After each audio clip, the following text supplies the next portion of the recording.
شباهنگ در تلویزیون خطلون.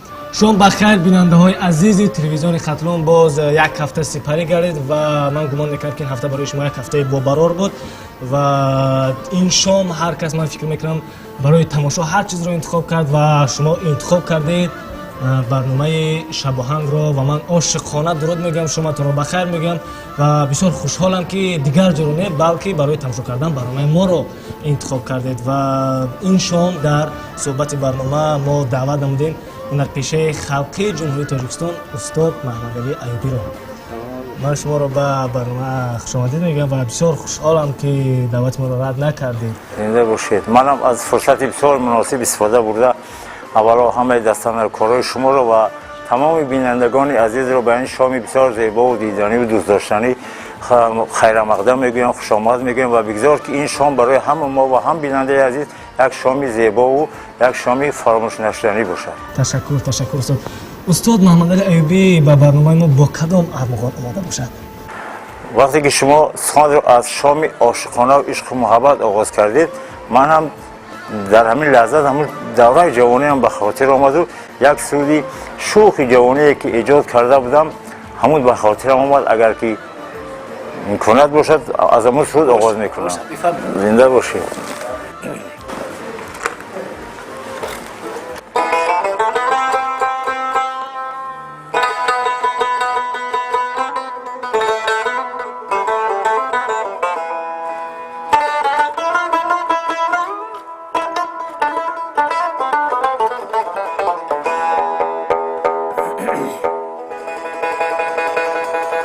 بهر که دوستی کردید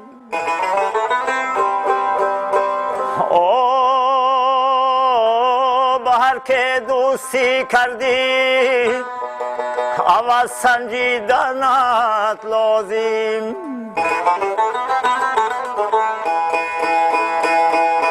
وفاگی به وفاگیش را یقین دانستنت لازم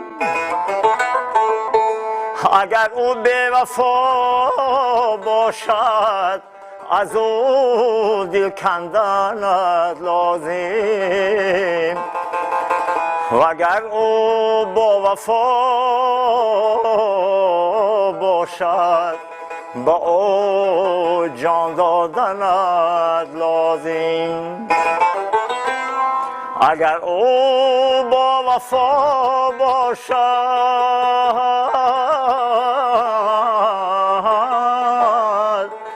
با او جان دادنت لازم. من تشنه وفایم خواهانی دوست داری من تشنه وفایم خواهانی دوست داری دیگر نیاب نزدم گر دوستم نداری دیگر نیاب نزدم گر دوستم نداری دیگر به تو به ارمان حرفی وفا نگویم دیگر به تو به ارمان حرفی وفا نگویم هر لفظم چی دانده قدری وفا گذاری هر لفظم چی داند قدری وفا گذاری. واقعا سرود دلانگیز بسیار لذت بردیم و فکر میکنم که با بیننده ها و مخلصان شما نیز پسند آمد. بیاید یک مسئولیت میکنیم استاد. اکنون ما از نگفته ها سخن میکنیم. بیاید از تاریخ تمام سرود از تاریخ تولید این سرود شعرش از شعری دوران نجات یک شاعری بسیار زیبا سخن است. این روز گپ شعر اگر خطا نکنم در ایجاد این سرود پیدایش این سرود سال 80 و 90 قرن گذشته است. از اون خاطر که همین دوره‌های جوانی بود، شور شوق جوانی بود و سخن‌های جوانی جستجو میکردیم و پیدا میکردیم و برای یعنی که همسالان خود برای مخلصان همسال خود میخوندیم و این سرود هم همون سالهای 80 یک کتابی از شاعری همون دوره بسیار سخنان خوب میگفت دوران نجات و وقتی سخنان اولش رو خوندم من تشنه وفایم، یعنی که هر یک جوان تشنه وفا و مهر و محبت و عشق و هوس است، خواهان دوست داری میخوام که کسی را دوست دارم و تا امروز من پیدا نکردم. اگر به شرطی که مناسبتی تو با من همین خیلی باشد میتونم که دیگر به نظر نبیایی. شاید که همین فکر و ملاحظه من شاید که مقصد و مراد من محبتی همون دوره جوانی من با مقصد و مرام دوران نجات موافق آمده بود که همین شعر با من پسند آمد و برای همسالان دوره جوانی هم خوانده بودم. بهترین یعنی این شعر قصه دارد. بله البته هر یک شعر قصه دارد، هر یک موسیقی قصه دارد، هر یک همه این بیننده عزیز خوب میفهمد که برای یک شعر ایجاد شود همین از آسمان نمیگیری و شاعر محبوبه خود رو پیش نظر میارد، وطن خود رو دوست می‌دارد که شعر ایجاد می‌شود، مادر خود رو دوست می‌دارد، شاید فرزند خود دوست می‌دارد که شعر ایجاد می‌شود و همون هوا و چی میگن مهر و محبت همون شعر در همون سراغای همون انسان وابسته می‌شود و این شعر ایجاد می‌شود. البته شب و هنگ در تلویزیون ختلون. وقتی که اولین قدم‌های خود را در هنر میگذاشتید، مثلا در ساحه سرایندگی مثلا میگذاشتید، در جاده میگذاشتید، ایدئال شما که بود؟ آیا شما ایدئال داشتید که البته هیچ کس به ایدئال نمیشود. محیط هنرمند اگر به شرطی که در وجودت هنر باشد برای شما یک تکان لازم. این تکان همون ایدئال ها هستند، همون شخصیت ها هستند که با شما تکان میدهند. در برابر هنرمندان بسیار معروف و مشهور دوره جوانی ما استاد ظفر ناظم، شادروان، استاد آدینه هاشم و بهترین هنرمندان دوره جوانی ما همین بودند.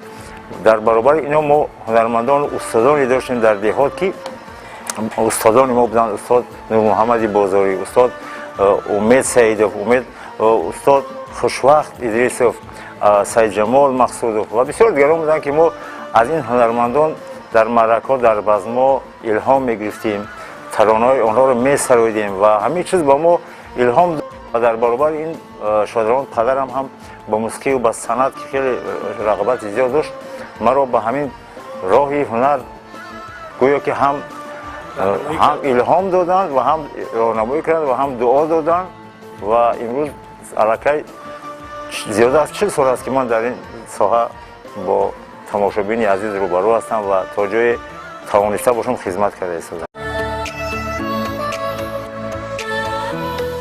شب و هنگ در تلویزیون ختلون. ترانه وطن در سرودهای شما چگونه موقع داشته باشد استاد؟ راستی گپ شاید دوره جوانی بود، شاید دوره غرور و مهر و محبت و شوق عشق و جوانی بود. چندان تا سالهای 90 قرن گذشته روزی که موضوع وطن و وطنداری کم اهمیت میدادیم، ولی وقتی که ما دولتی بسیار زیبای ما صاحب استقلال شد و اینقدر پیشروی ها و اینقدر چی میگن گل شکوفی های این دولت عزیز رو دیده ایستادیم، راستی که از موضوع وطن و وطنداری بیرون برآمده حتی نمیتوانیم. حتی اگر شما برنامه‌های تلویزیونی، برنامه‌های صحنه‌های تاریخی رو در ورزشگاه‌ها و دیگر جا اهمیت داده باشید، اکثریت ترانه‌های ما حاضر اطراف وطن و وطنداری هستند، اطراف استقلالیت وطنداری هستند، اطراف نوروز زیبای وطن هستند، اطراف همین آبادی و گل شکوفی و تمام پهلوی زندگی ما امروز انشاءالله طرف بهبودیت، طرف پیشروی است و هیچ یک هنرمند رو موضوع وطن از خود دور کردن نمیتواند. البته هر یک هنرمند برای وطن سرود ترانه یک ده ها شاید داشته باشد. بنده نیست یک چند سرودی برای وطن و وطنداری ایجاد کردم. شعرهای سرودهای شما که وابستگی دارن با موضوع وطن از کدام شعر باشد؟ راستی گپ بیشتر من ایجاد کردم از ایجادات عثمان بلالی، یک شاعر بسیار صاحب ذوق و بسیار امروز گفتن میتوانیم که زبردست بین مردم ختلان زمین و جمهوری علاقه صاحب چندین کتاب ها هستند و من اگر خطا نکنم چهارمینی در ولایت نمیشد که به سرودهای عثمان بلالی باشد. اکثر سرودهای ایجادات من هم از عثمان بلالی هستند و موضوع وطن و وطنداری هم با سرودهای عثمان بلالی آغاز شده است در ایجادات من. تشکر. اکنون استاد صفحه های برنامه ما در سامانه های اجتماعی هست و مخلصان شما بسیار درخواست کردن، بسیار سوال ها دادن و من میخواستم که این زمان یک تای آن را از شما پرسیده باشم. اسکندر برادر عزیز ما گفته است که یک خواهش از استاد محمد علی ایوبی. اولین مرتبه وقتی به یک دانشگاه وارد گردیدید چشمتون به یک نوشتجات شعر رسید و آن را آهنگ بسته سراییدید. خواهش داریم این آهنگ را به طور زنده منظور ما کردن، یعنی سرایید. راست گپ این برادر کسی است که حقیقتا از ایجادات من خیلی نزدیک شناس است، خیلی آگاه است. سالهای 1974 خطا نکنم در انستیتوت دولتی صنعت تاجیکستان میخوندیم و فوق‌العاده روزی در همین فایه درآمدگاهی یونیورسیته ملی و میگفتند دانشگاه ملی داخل شدم و نوشتجات را دیدم که در اونجا یک شعر از ایجادات آدینه بیکمرادی است. اون که شاعر بودم و شاید اون وقت معلم بود در یونیورسیته یا که دانشجو بود نمیدونم. و عزیزم حرف شیرینه چرا بر ما نمیگویی، امید آرزوی است چرا بر ما نمیگویی، همه رو در اونجا دیدم و شاید اولین شعری من در ایجادات من با آهنگ خودم از همینجا آغاز شده. بهترین امکان باشد که با مخلصتان کمی نظر کنید.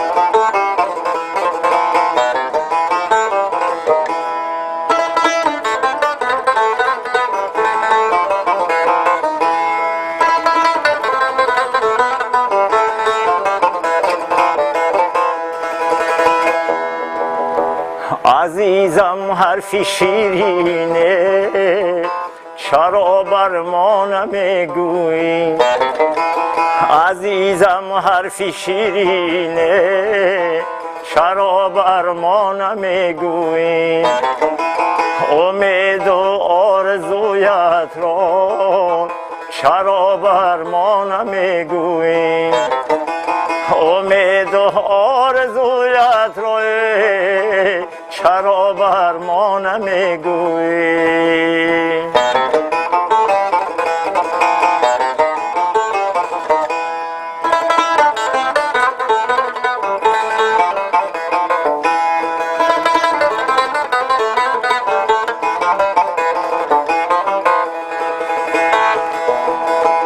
دهم گل دسته بر تو ولی آن را نمیبویی، ولی آن را نمیبویی.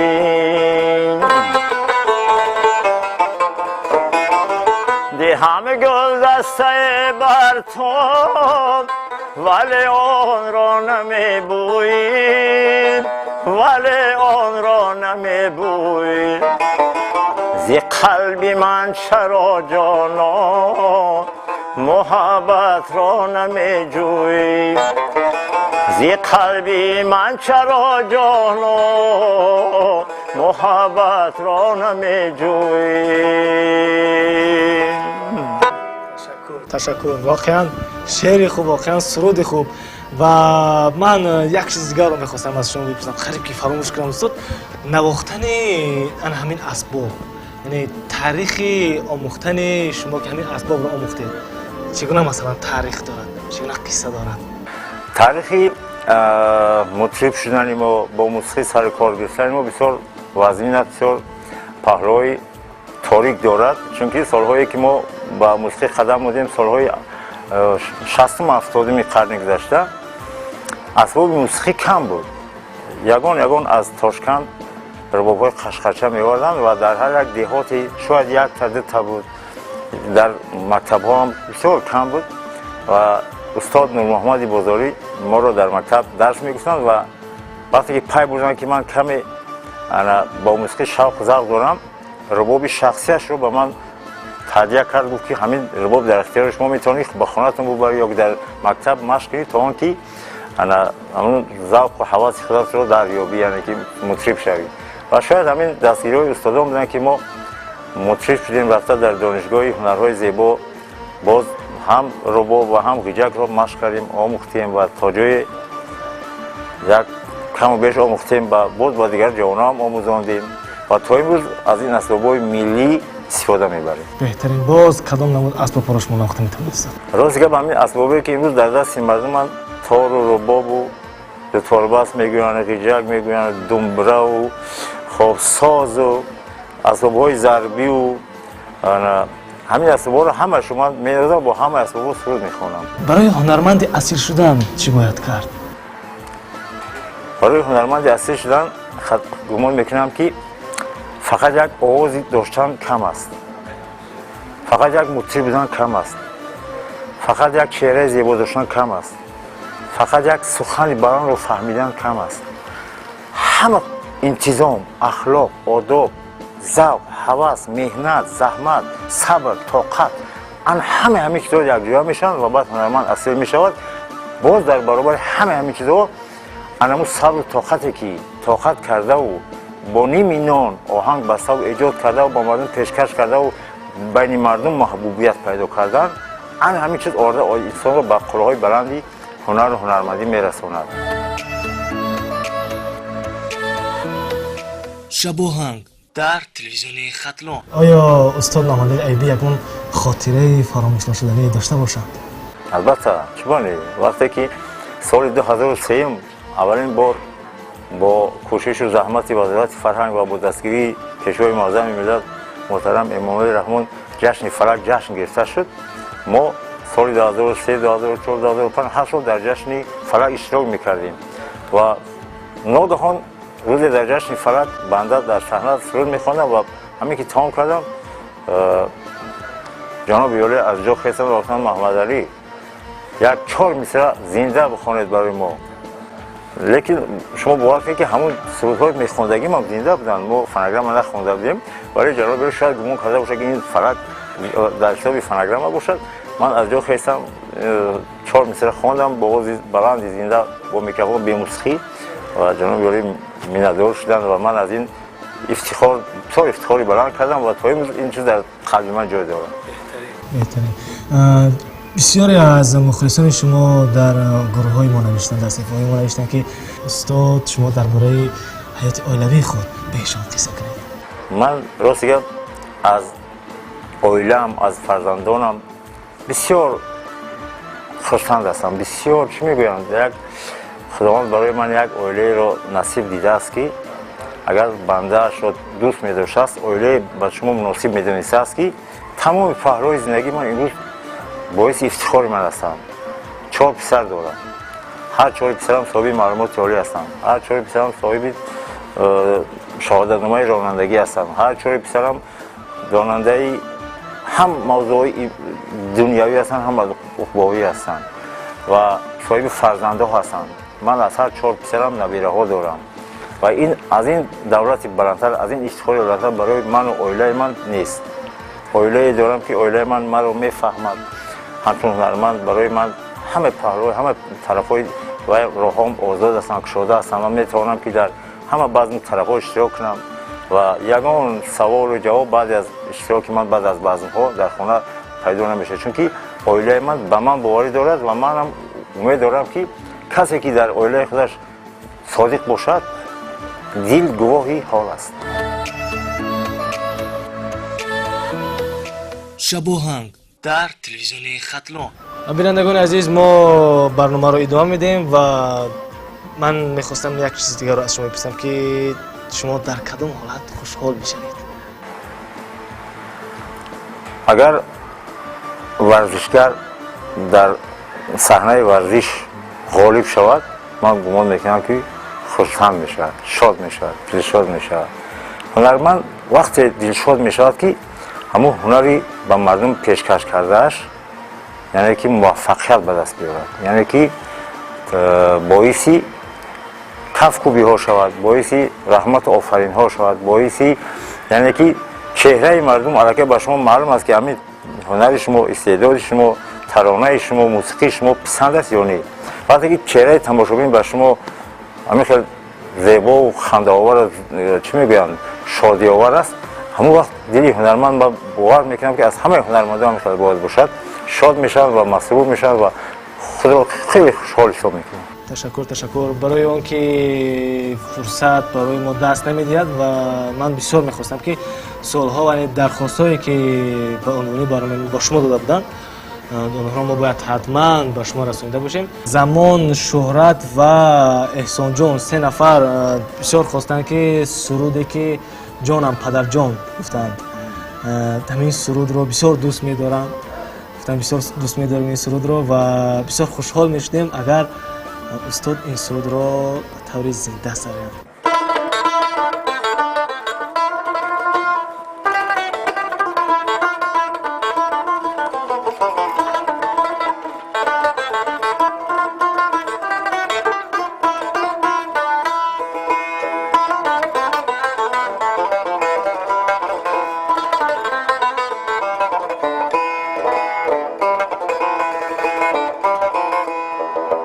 توی نوری دو چشمانم پدر جان،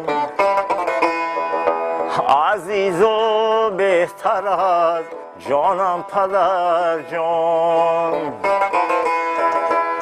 عزیز و بهتر از جانم پدر جان. درختی عمری من گلزار کردی، کلیدی بختی تا بانم پدر جان، کلیدی بختی تا بانم پدر جان. پدر جان جان جان جان، عزیز و بهتر از جانم پدر جان، پدر جان جان جان جان، عزیز و بهتر از جانم پدر جان.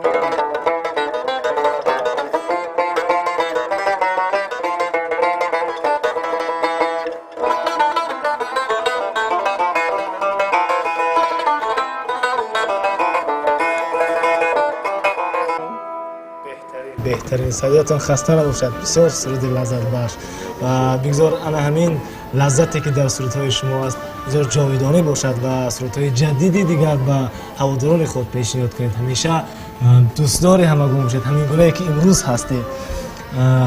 اکنون تمانیت شما در انجام برنامه با بینندگان من بینندگان عزیز و بسیار صاحب ذوق و ذکی ملتم رو بسیار دوست می‌دارم. از اون خاطر که هر یک برنامه من رو به مثل مخلصان خانوادگی هم به مثل همکارانم مخصوصانم هم تحلیل میکنن و به من به واسطه تلفن به واسطه چی اگر خوب باشد مینداری خود رو اصلاح میکنن، اگر کمبودی داشته باشد کمبودی رو یعنی که اصلاح میکنن. این برای من بسیار خوب است و با همین بیننده بسیار عزیز و دوست داشتنی تنصیحاتی و خانوادگی تمام دارم. خدا کند که همه ما و شما در همین فضای بسیار صلح و آسایشتگی و ثبات و همدیگر فهمی و مهر و محبت و صداقت و در فضای بسیار زیبا در زیر سیاست خردمندانه همین پیشوای معظم ملتمون اساسگزار صلح و وحدت ملی سرجم باشیم، با هم باشیم، دوست باشیم، برادر باشیم و برای رشد و نموی این وطن عزیز، این کشور زیبا، این بیش روی دنیا سهمگزار باشیم. تنصیحات و خانواد باشید، با ما باشید و همیشه تماشابینی تلویزیون دوست داشتنی ولایت ختلان، تلویزیون ختلان باشید. تشکر.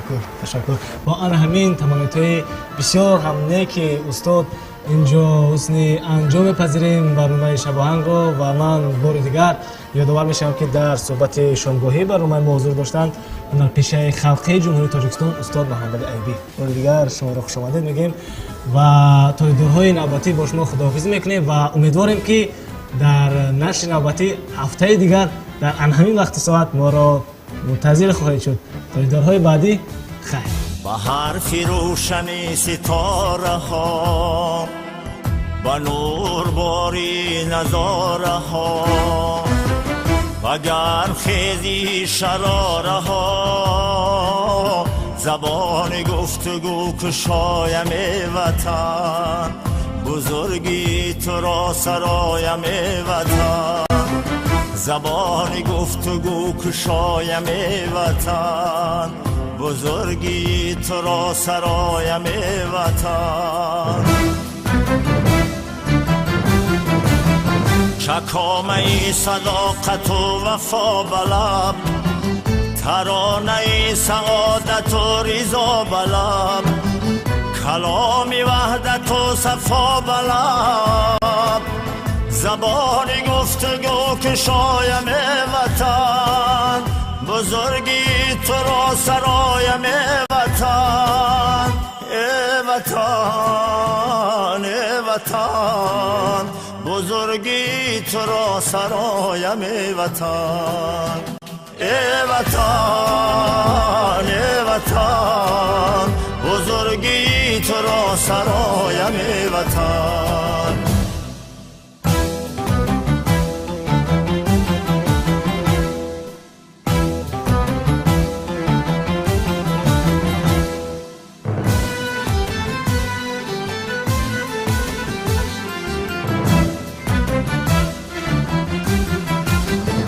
فزون زی وسعتی شما رهان فزون زی معنی بارهان با لحن طفلی گاهوارهان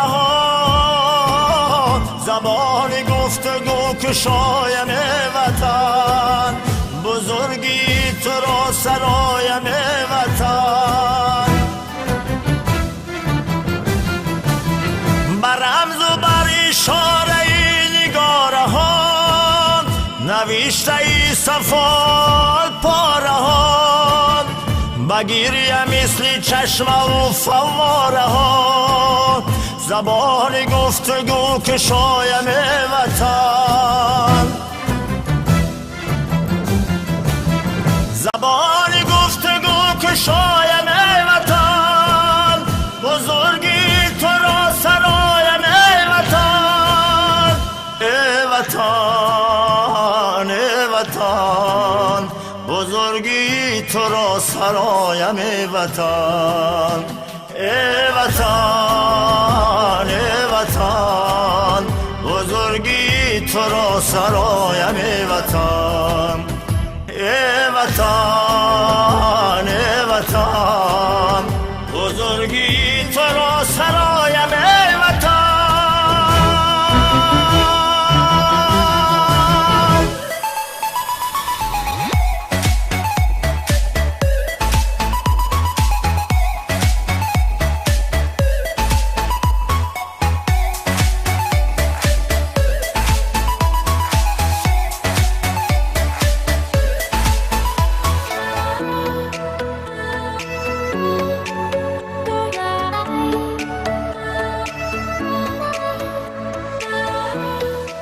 شب و هنگ در تلویزیون خطلون